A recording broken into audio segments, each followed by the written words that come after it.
Fala galerinha, tudo bem com vocês? Sejam bem-vindos a mais uma videoaula do canal Loucos por Biologia. Para quem ainda não me conhece, eu me chamo Felipe Costa e na aula de hoje vamos ver sobre o sistema digestório. Vamos ver os órgãos que compõem esse sistema, a anatomia desses órgãos e a função de cada um desses órgãos para que haja a correta digestão dos alimentos, beleza? E também vou dar algumas dicas do que pode cair no Enem e nos outros vestibulares. Então, logo após a nossa vinheta, vamos aprender tudo sobre o sistema digestório.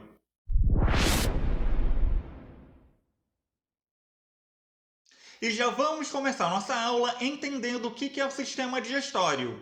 O sistema digestório, pessoal, é um conjunto de órgãos que tem como objetivo fazer a digestão dos alimentos. E o que seria a digestão? A digestão é um conjunto de processos que vai degradar um alimento em partículas menores. Então, quando a gente ingere um alimento, um macarrão, por exemplo, esse alimento precisa ser quebrado, esse macarrão precisa ser quebrado em partículas menores, através da digestão. E por que esse alimento precisa ser quebrado em partículas menores?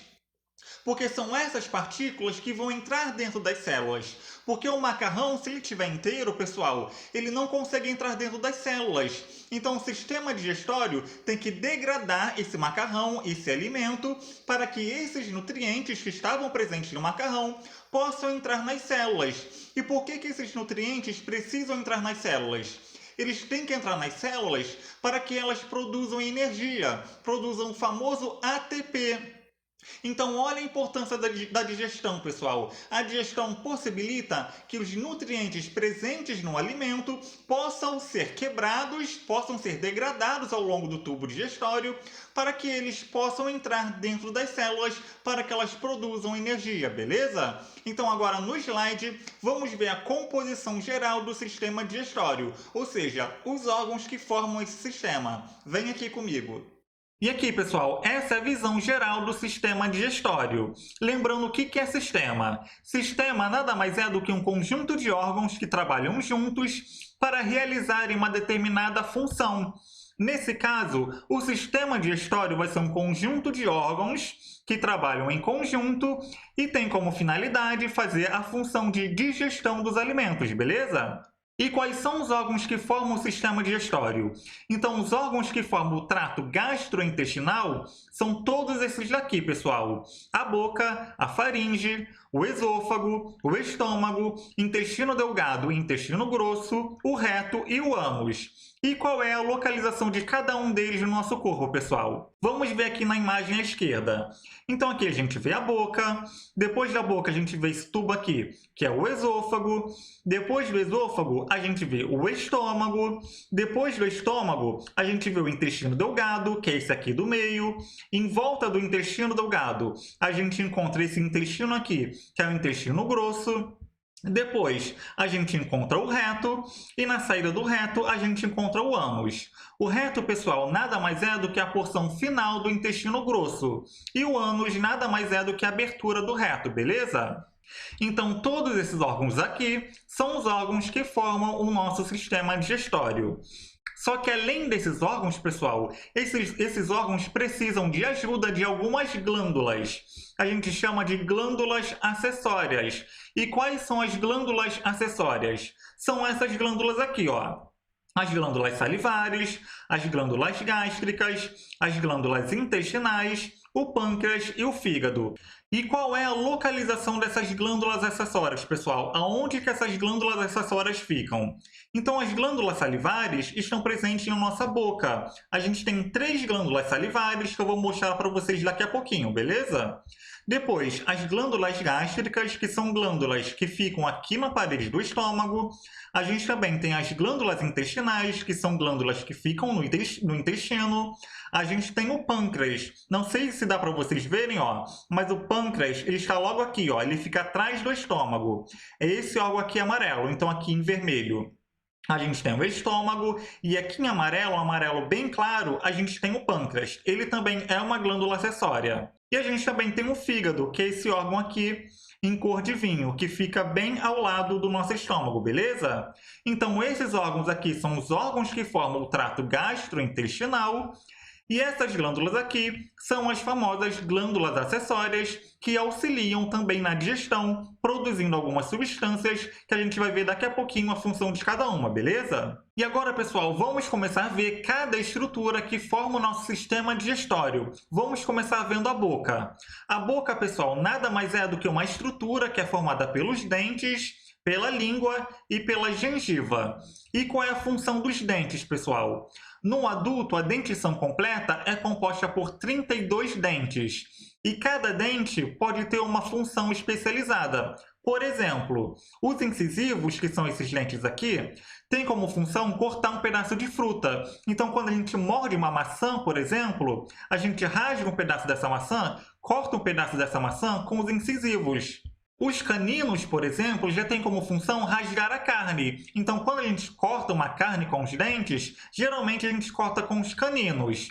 E os pré-molares e os molares, pessoal, são os dentes que fazem a trituração em geral. Então, quando a gente mastiga um prato de arroz e feijão, por exemplo, a maior parte da mastigação é feita pelos pré-molares e pelos molares, beleza? E qual é a função da língua? A língua ela tem como função ajudar no bolo alimentar. Ela mistura o alimento que está na nossa boca e também ajuda a saliva a se misturar nesses alimentos, beleza?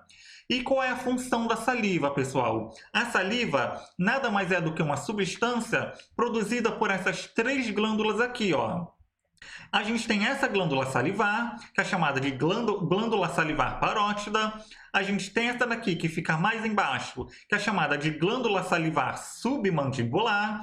E a gente tem essa outra glândula aqui, que é a glândula salivar sublingual. Sublingual porque ela fica logo abaixo da língua, beleza, pessoal? Então, essas três glândulas aqui produzem a saliva. E qual é a função da saliva? A saliva, pessoal, ela tem uma função de proteger a nossa boca contra a formação de placas bacterianas. Por quê? Porque a saliva tem um pH neutro, pessoal. É por volta de 6,8, 7,2. Esse é o pH da saliva. Então, a saliva mantém a nossa boca com o pH neutro. E o pH neutro prejudica a formação de placas bacterianas, porque algumas bactérias elas formam placas no nosso dente no ambiente mais ácido. O ambiente mais ácido é mais favorável para a proliferação de bactérias na boca. Então, já que a saliva é uma substância neutra, ela mantém o pH da boca neutro, próximo ao neutro, e impede a formação de placas bacterianas. E outra função da saliva também, pessoal, é na digestão do amido. A saliva, pessoal, produz uma enzima chamada de amilase salivar. E a amilase ela atua no amido. O amido é um tipo de carboidrato. Então a saliva, quando a gente come um pão, por exemplo, o pão é rico em amido. Então a saliva vai começar a agir nesse pão, quebrando o amido presente nesse pão, beleza? Então a saliva protege a boca da formação de placas bacterianas e auxilia na digestão do amido, beleza? E é importante que vocês saibam, pessoal, que a digestão se inicia na boca. Então, a partir do momento que a gente coloca um alimento na boca, a digestão já se iniciou, beleza? E a gente tem dois tipos de digestão. A gente tem a digestão mecânica e a gente tem a digestão química. O que é a digestão mecânica? O próprio nome já fala, mecânica, ou seja, física. Então, a digestão mecânica nada mais é do que a quebra física dos alimentos. E onde ocorre a digestão mecânica? A digestão mecânica ocorre na boca, com a mastigação. Então, quando a gente está mastigando o alimento, a gente está fazendo uma digestão mecânica, porque a gente está quebrando fisicamente esse alimento em partículas menores, beleza? E o que é a digestão química? A digestão química também se inicia na boca, mas ela é diferente. A digestão química, ela precisa da participação de enzimas digestivas, que são substâncias que auxiliam na digestão. Então, na boca, a gente viu que a saliva produz a amilase salivar. E a amilase salivar atua digerindo o amido presente no pão, por exemplo. Ou seja, a digestão química também se inicia na boca com a participação da amilase salivar, que vai atuar quimicamente, ajudando a quebrar o amido presente no alimento. Então, a digestão mecânica se inicia na boca, através da mastigação, que vai quebrar fisicamente o alimento em partículas menores. E a digestão química é aquela que ocorre a participação de enzimas digestivas que vai atuar quimicamente em um alimento, ajudando a degradar esse alimento. Por exemplo, a amilase salivar, que atua também na boca, quebrando o amido presente em alguns alimentos, beleza? Depois que a gente mastiga um alimento, esse alimento precisa ser engolido. E qual é o caminho que esse alimento percorre até chegar no nosso estômago? Depois que a gente engole um alimento, esse alimento ele vai sair da boca e vai percorrer a faringe. Em seguida, ele vai para o esôfago e em seguida ele vai para o estômago. Então, esse é o caminho do alimento no tubo digestório. Boca, depois faringe, depois esôfago e depois estômago. Vamos ver aqui na figura do lado, nessa figura à esquerda, o caminho que o alimento percorre. Então, ó, aqui em laranja a gente está vendo o alimento e esse alimento está sendo engolido. Então, quando ele foi engolido, ó, ele passou pela faringe, que é essa estrutura aqui, e logo em seguida ele desceu para o esôfago, que é esse tubo aqui, que fica bem aqui atrás. Depois do esôfago, ele vai seguir para o estômago, beleza? E eu quero destacar aqui, pessoal, um fenômeno que ocorre que impede que o alimento ele vá para o sistema respiratório. Então, a gente viu ó, que o alimento ele passa pela faringe. Só que a faringe, pessoal, ela também faz parte do sistema respiratório. O ar também passa pela faringe. Então, por que o alimento ele não vai parar na traqueia? Por que o alimento não entra no sistema respiratório, já que ele também passa pela faringe? Isso não acontece, pessoal, porque a gente tem uma cartilagem chamada de epiglote. Então, aqui, ó, essa cartilagemzinha aqui é a epiglote. A epiglote ela serve como uma espécie de tampa. Então, ó, quando a gente está engolindo o alimento, essa epiglote aqui, ela fecha. Olha aqui a epiglote fechada. Então, aqui ó, a epiglote ela estava aberta, ó, ela estava em pé. E quando o alimento passou, a epiglote fechou. Quando ela fecha, o alimento só consegue percorrer um caminho. Ele só consegue percorrer para o esôfago. Ele não consegue entrar na traqueia. Então, quando o alimento ele é ingerido, a epiglote vai fechar a entrada do sistema respiratório. Aqui ela fechou a entrada do sistema respiratório e impede que o alimento vá para a traqueia. E aí o alimento ele só pode seguir um único caminho, que é o esôfago. Então, esse é o caminho do alimento depois que ele é ingerido.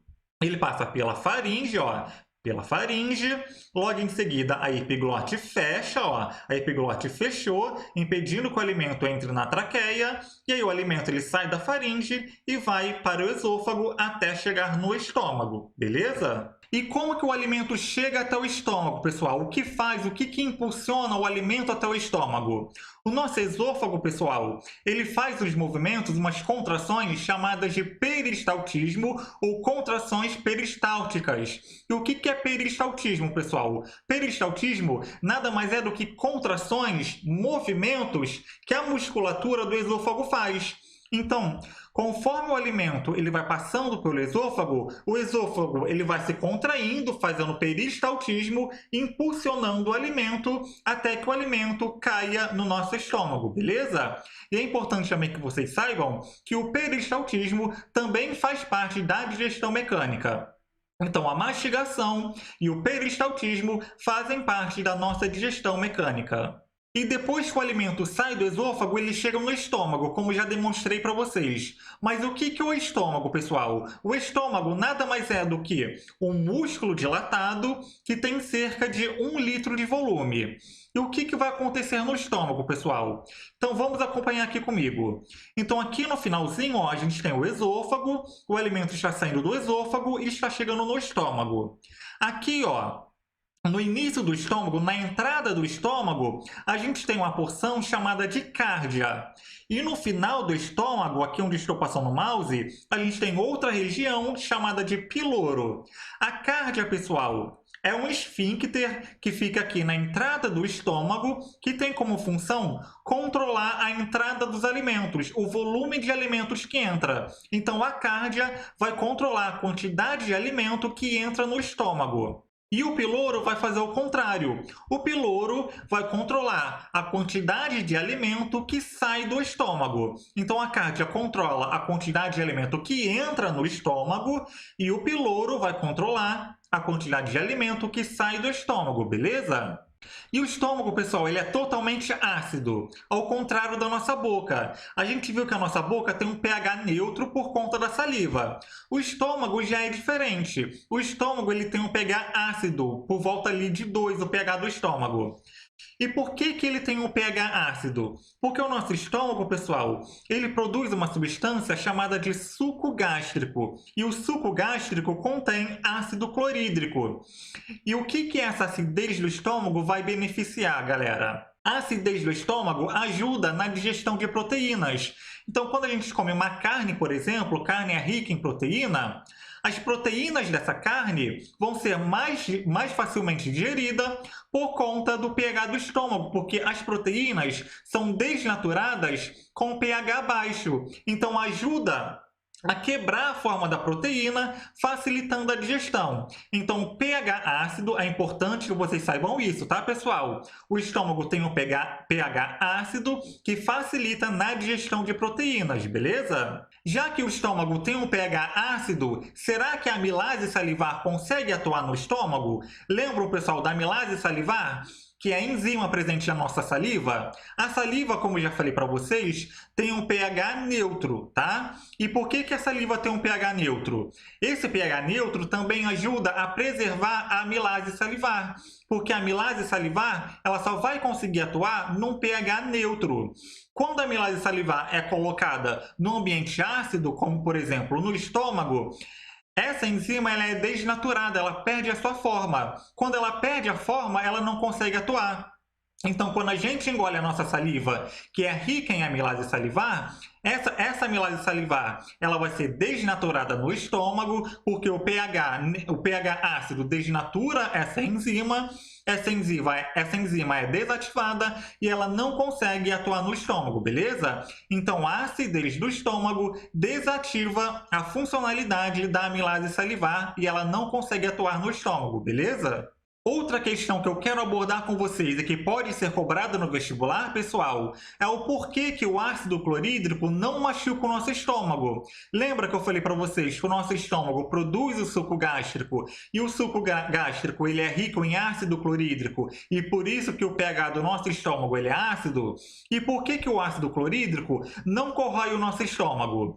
Isso não acontece, pessoal, porque aqui, ó, internamente, na parede interna do nosso estômago, ela é revestida por uma substância chamada de muco. Então, algumas células do nosso estômago produzem o muco e esse muco vai revestir internamente o nosso estômago. E esse muco protege da ação do ácido clorídrico. É por isso que o ácido clorídrico não consegue corroer o nosso estômago, não machuca o nosso estômago. Só que pode acontecer algum problema que essas células parem de produzir o muco. E isso vai causar uma doença chamada de úlcera péptica. Então, a úlcera péptica ocorre quando o muco não é produzido, a parede interna do estômago fica sem proteção e o ácido clorídrico começa a machucar o nosso estômago. Uma das causas da úlcera péptica ocorre por causa de uma bactéria chamada de Helicobacter pylori. Essa bactéria afeta na produção de muco. Afetando na produção de muco, o ácido clorídrico vai começar a machucar a parede do nosso estômago. E alguns medicamentos também podem prejudicar a produção desse muco, também levando à úlcera péptica, beleza? E mais uma questão que eu preciso abordar com vocês, pessoal, que pode ser cobrada no vestibular, é de uma enzima produzida no estômago chamada de pepsina. O que é a pepsina? A pepsina é uma enzima e ela é uma protease. O que é uma protease? Proteases são enzimas que quebram proteínas. Isso significa que a pepsina ela age no estômago, ajudando na digestão de proteínas. E no estômago, pessoal, ela é produzida na sua forma inativada. Quando a pepsina está na sua forma inativada, ela é chamada de pepsinogênio. E aí o ácido clorídrico vai agir no pepsinogênio, ativando esse pepsinogênio e transformando ele em pepsina. E quando a pepsina ela é formada, ela está na sua forma ativada, ela pode atuar digerindo proteínas e ela ajuda a quebrar as ligações entre os aminoácidos das proteínas. As proteínas nada mais são do que um conjunto de aminoácidos que ficam um grudado no outro. E a pepsina ela vai ajudar quebrando essas ligações entre os aminoácidos.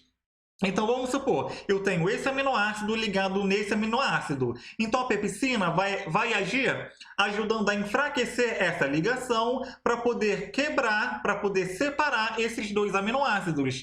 Então, a pepsina atua no estômago, tá? Então, é importante que vocês saibam isso. A pepsina é produzida no estômago e atua no estômago e ajuda na digestão de proteínas, enfraquecendo as ligações entre os aminoácidos, beleza?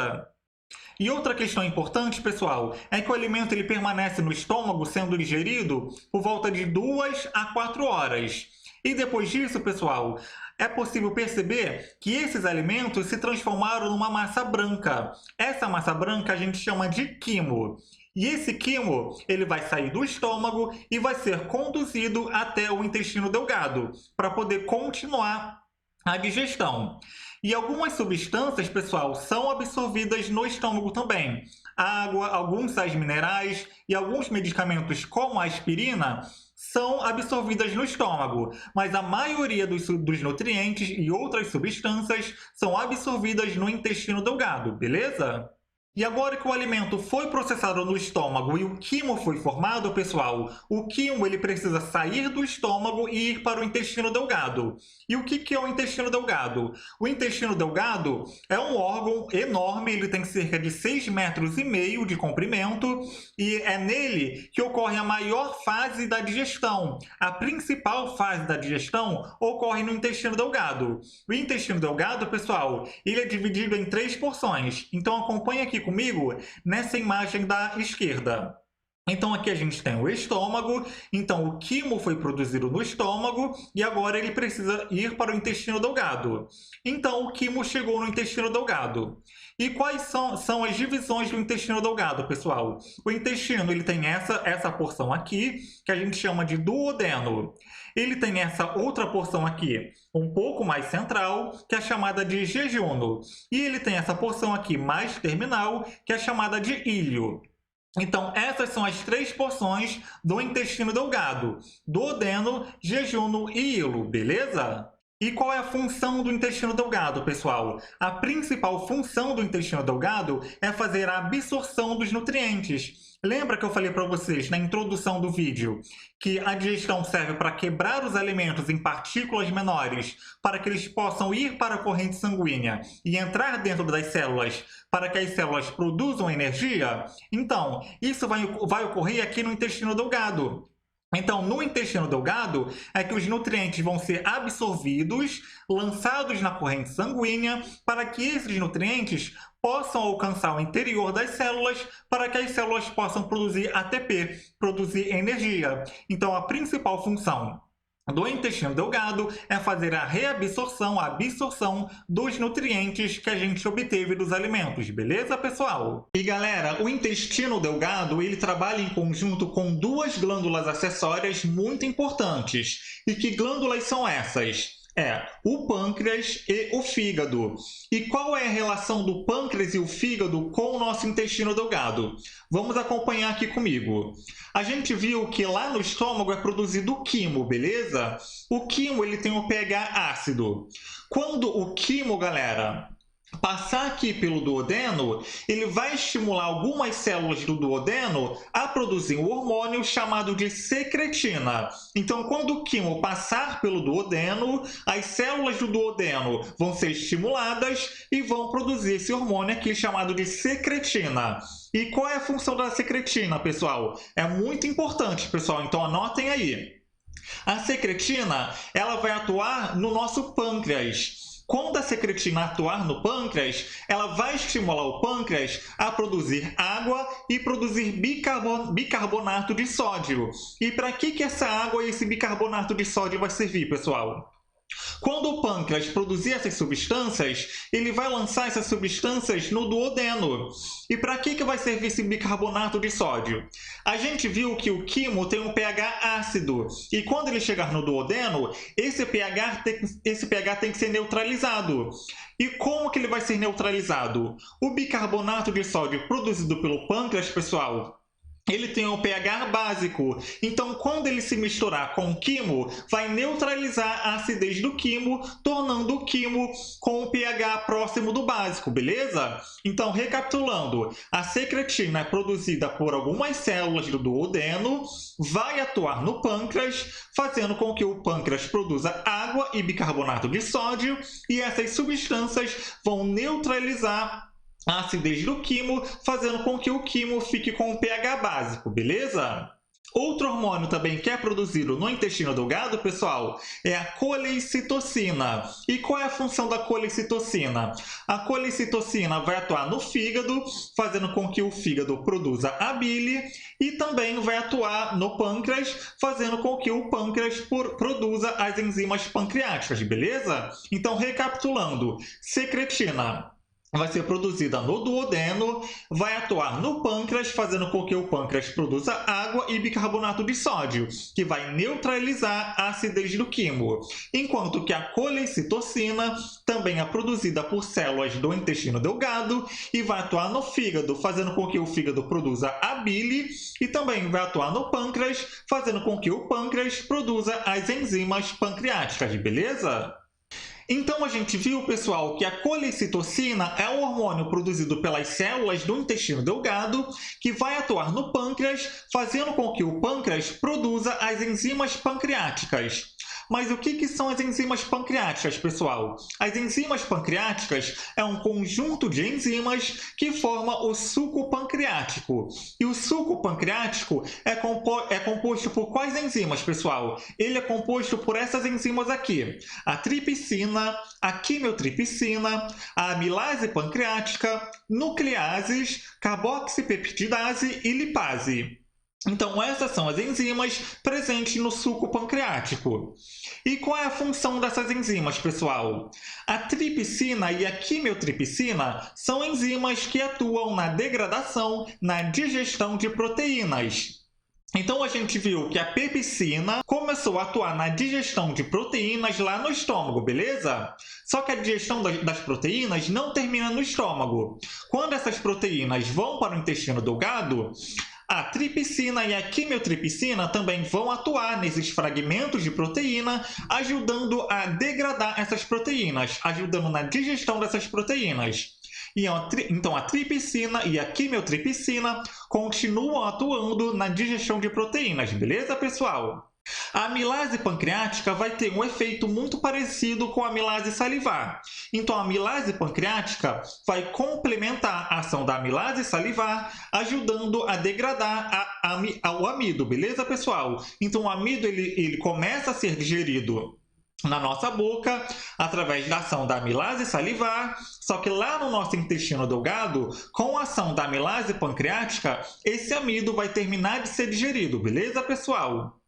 Também tem as nucleases. As nucleases, elas têm a função de digerir ácidos nucleicos, então DNA, RNA, eles são digeridos, eles são quebrados através da ação das nucleases. E as nucleases vão transformar esses ácidos nucleicos em nucleotídeos, beleza?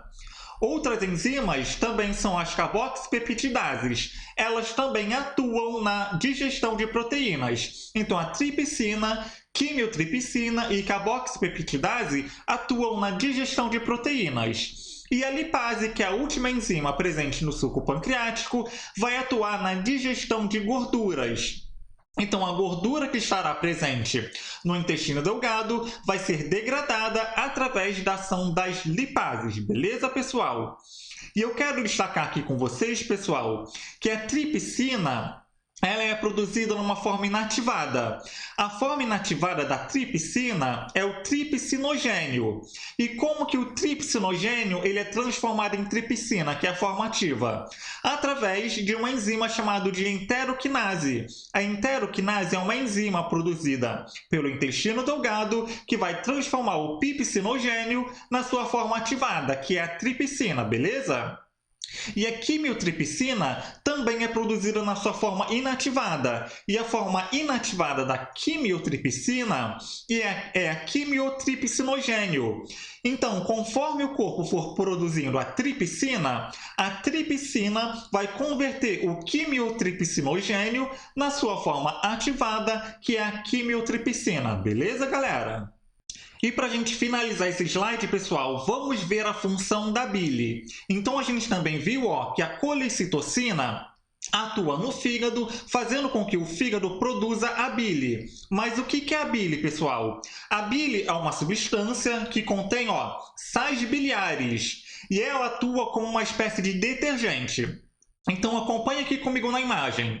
Então, o nosso fígado, através da ação da colicitocina, vai produzir a bile. E essa bile, pessoal, é armazenada nessa vesícula aqui em verde, que vocês estão vendo, que é chamada de vesícula biliar.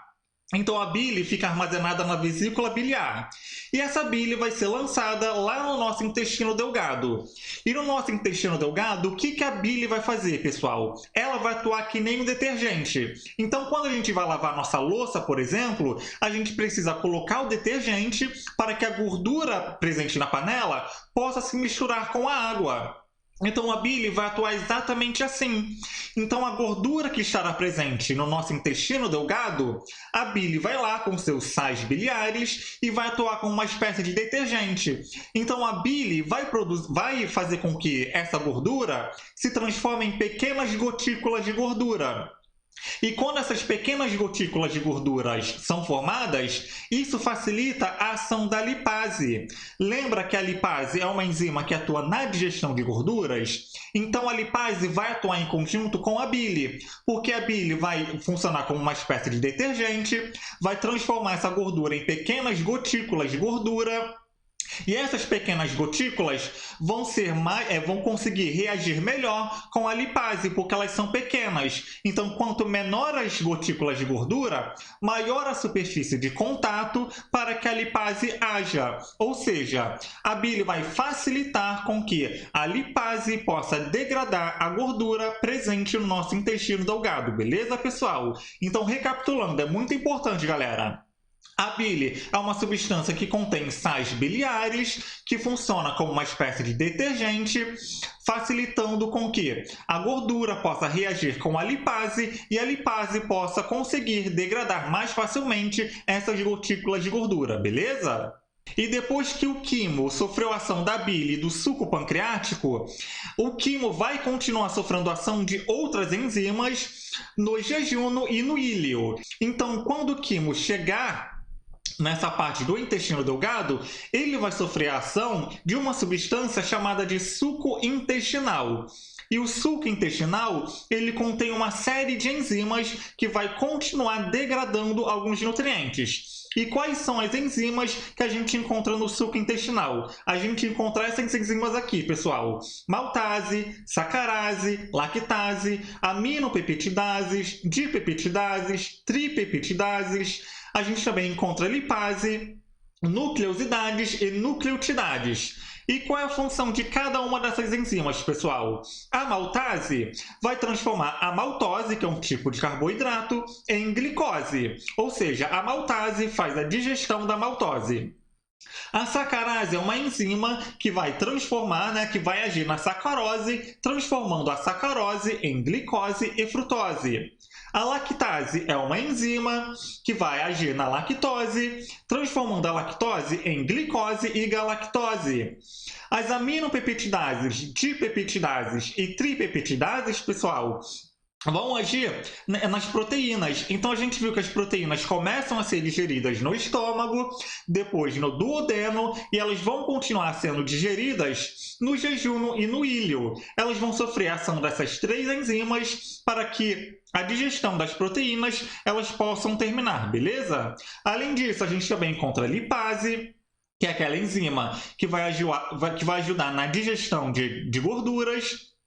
E a gente também encontra nucleosidades, que vai atuar digerindo nucleosídeos, e nucleotidades, que vai agir degradando nucleotídeos, beleza, pessoal? Quando o quimo ele sofre a ação do suco intestinal, ele deixa de ser chamado de quimo e passa a ser chamado de quilo, beleza, pessoal? Então, quando o suco intestinal atuar nesses nutrientes, o quimo ele vai deixar de ser chamado de quimo e vai ser chamado de quilo, beleza? E vai ser no jejum e no íleo, pessoal, que os nutrientes vão ser absorvidos. Então, por exemplo, a glicose e a frutose vão ser absorvidas nessa porção aqui do intestino delgado, no jejum e no íleo. Vai para a corrente sanguínea, em seguida vão para o fígado e vão cair na circulação para poder entrar dentro das células para que as células produzam energia, beleza? Então é no jejum e no íleo que os nutrientes são absorvidos. E como que os nutrientes são absorvidos, pessoal? No intestino delgado, no jejum e no íleo, a gente encontra essas projeções aqui. E o que seria isso, pessoal? Isso daqui é a parede do nosso intestino delgado. A parede do nosso intestino delgado é formada por tecido epitelial. E quando a gente observa no microscópio, a gente vê que esse tecido epitelial ele apresenta algumas projeções. Essas projeções do tecido epitelial são chamadas de vilosidades. E as vilosidades aumentam a superfície de contato. Aumentando a superfície de contato, esses nutrientes são melhores absorvidos. E além das vilosidades, a gente também encontra as microvilosidades. As vilosidades são projeções do tecido epitelial, beleza, pessoal? Então é muito importante que vocês saibam diferenciar vilosidades de microvilosidades. Então, as vilosidades são projeções do tecido epitelial, que aumenta a superfície de contato para ajudar na absorção dos nutrientes. Já as microvilosidades são projeções da membrana plasmática, ou seja, as células presentes no intestino delgado apresentam projeções da membrana plasmática, formando essas projeções aqui, que também aumentam a superfície de contato e auxiliam na absorção dos nutrientes. Então, as vilosidades são projeções do tecido epitelial e aumentam a superfície de contato. E as microvilosidades são projeções da membrana plasmática que também aumentam a superfície de contato e auxiliam na absorção dos nutrientes. Beleza, galera? E depois que os nutrientes foram absorvidos no intestino delgado, pessoal, o restante do alimento que sobrou no intestino delgado precisa passar para outro órgão, que é o intestino grosso. E o que é o intestino grosso, pessoal? O intestino grosso é um órgão que também atua na absorção de alguns nutrientes que não foram absorvidos no intestino delgado. E o intestino grosso também atua na formação das fezes. Vamos ver um pouquinho da anatomia do intestino grosso. Então, esse daqui é o intestino grosso e ele é dividido em algumas porções. Essa porção inicial aqui do intestino grosso, pessoal, e bem dilatada, é chamado de ceco. E aqui no ceco a gente encontra essa estrutura aqui, essa caudinha, chamado de apêndice. O ceco é a porção inicial do intestino grosso. E essa maior porção aqui do intestino grosso, pessoal, é chamada de colo ou cólon. E o cólon é dividido em 4 porções. Essa parte aqui do cólon que está subindo, pessoal, é chamada de cólon ascendente. Essa porção aqui deitada do cólon é chamada de cólon transverso. Essa porção aqui do cólon que está descendo é chamado de cólon descendente. E essa porção aqui final do cólon é chamado de cólon sigmoide, beleza, pessoal? E aqui na porção final do intestino grosso, a gente encontra o reto e a gente encontra o ânus, que é a saída do reto, beleza? Vamos ver um pouquinho sobre o ceco, pessoal. O ceco é uma estrutura, a estrutura inicial do intestino grosso, que é muito desenvolvido nos herbívoros. Nos herbívoros, o cerco ele também atua em algumas etapas da digestão, beleza? E no cerco, galera, a gente encontra esse órgãozinho aqui chamado de apêndice. O apêndice, pessoal, ele nos humanos, na raça humana, a gente consegue encontrar um pouco de tecido linfático nesse apêndice. E o que esse tecido linfático vai fazer, pessoal? No apêndice, esse tecido linfático ele vai atuar na proteção, na imunidade. Então, o apêndice ele é rico em tecido linfático e esse tecido linfático nos humanos vai atuar na imunidade, beleza, pessoal? E o cólon, pessoal? O cólon ele atua na absorção de água e sais minerais. Então, nessa porção aqui, nessa maior porção do intestino grosso, nos cólons, né, no cólon ascendente, no transverso, no descendente e no cólon sigmoide, é onde vai ocorrer a absorção de água e sais minerais que não foram absorvidos no intestino delgado. E além disso, pessoal, o cólon ele conta com presença de bactérias, e essas bactérias formam a nossa microbiota intestinal. E essas bactérias têm uma importância muito grande, porque essas bactérias produzem vitaminas do complexo B e também produzem vitamina K. Então, ó, essas bactérias participam na formação das fezes e também na produção de vitamina B e de vitamina K, beleza, pessoal? E quando o intestino grosso termina de absorver a água e os sais minerais, as fezes são formadas, elas seguem para o reto e no reto as fezes desembocam no ânus. Ou seja, recapitulando aqui, pessoal, o intestino grosso tem como objetivo fazer a reabsorção final de água e dos sais minerais, também atua participando na produção de vitamina B, do complexo B e de vitamina K, através de algumas bactérias, e também atua na formação e eliminação das fezes, beleza, pessoal?